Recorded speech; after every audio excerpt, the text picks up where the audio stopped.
네, 정치검찰 조작기소 대응 TF 한준호 단장입니다.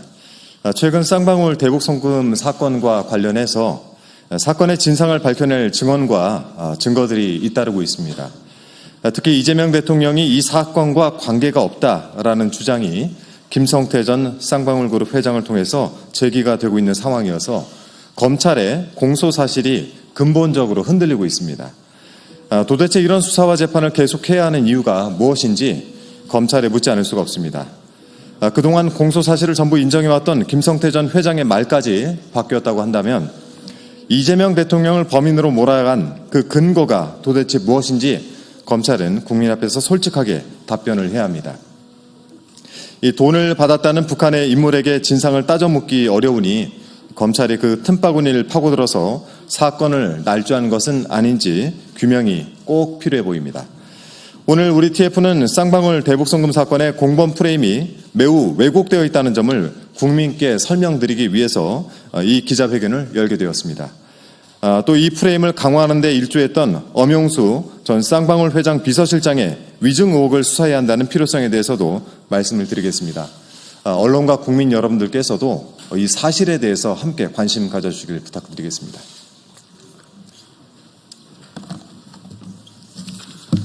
기자회견문 읽겠습니다.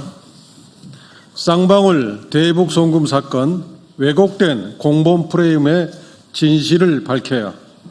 최근 보도에 따르면 쌍방울 대북 송금 사건의 핵심 당사자인 김성태 전 쌍방울그룹 회장이 법정과 언론 인터뷰를 통해 이재명 대통령과의 공범 관계를 전면 부인하였습니다.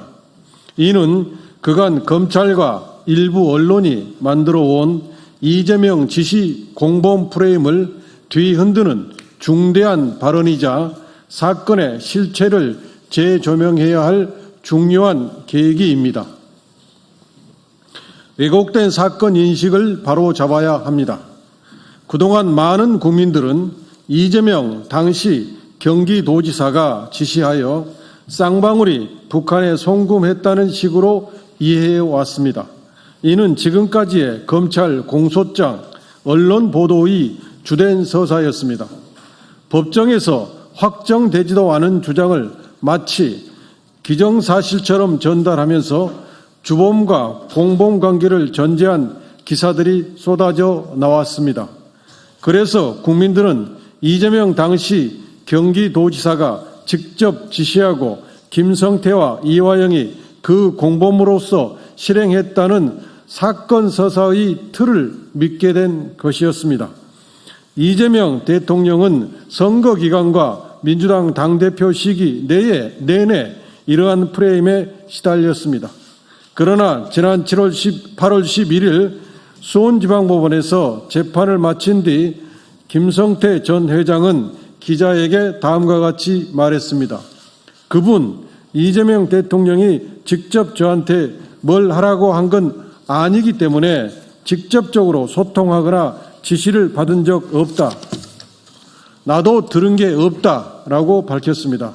이는 김 전 회장의 변호인이 법정에서 밝힌 입장과도 일치합니다.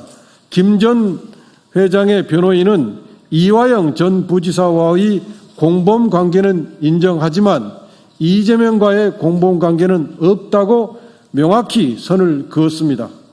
즉 검찰이 주장한 김성태, 이화영, 이재명의 공범 구조 중 이재명 고리가 성립하지 않는다는 당사자의 직접 진술이 공개된 것입니다.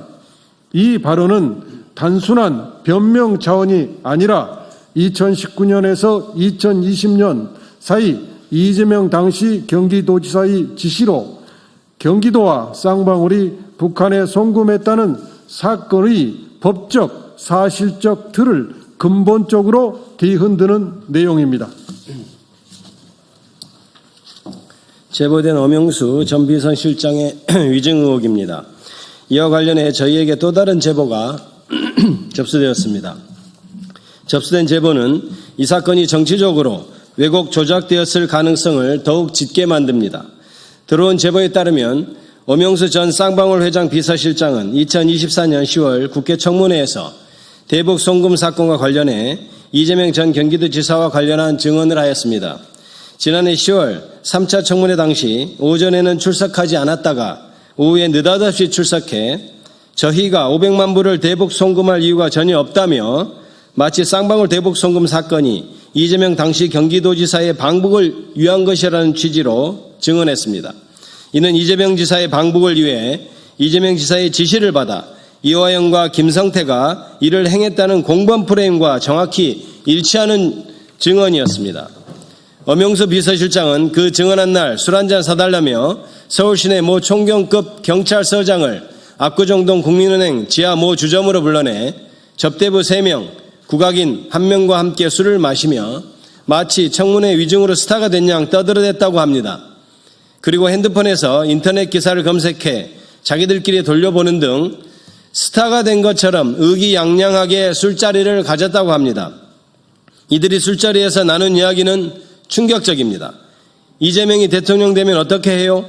라는 접대부의 질문에 회장님 이하 위증 관련자 모두 다 외국으로 도망가야 한다고 말하기도 했고, 대북 송금은 우리 그룹의 사업을 하기 위해 달러를 쓴 것이다 라고 이야기하며 북측으로부터 받아온 계약서만 몇 가지 된다며 취중에 자랑을 계속했다고 합니다.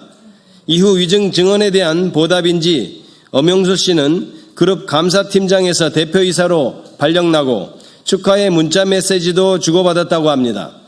2019년 쌍방울 비서실장으로 임명되어 같은 해 12월 비비안 인수 후 대표이사로 발령났다가 곧바로 해고되었고 이후 청문회 위증 의혹 이후 다시 대표이사로 복귀했다고 합니다.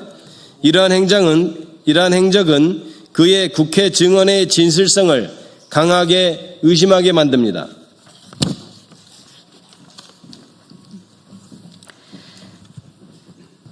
이렇게 검찰의 공소사실 기초가 되는 공범 관계는 이미 당사자인 김성태 전 회장 본인의 입과 국회 청문회 직후 엄영수의 말에 의해 부정되었습니다.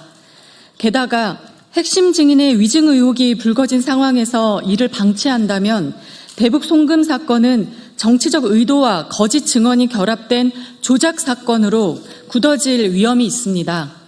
진실을 밝히지 않으면 국민은 허위 서사 속에서 잘못된 판단을 내릴 수밖에 없고 정치적 목적을 위한 검찰권 남용이 계속될 수 있습니다. 이에 우리는 다음과 같이 요구합니다.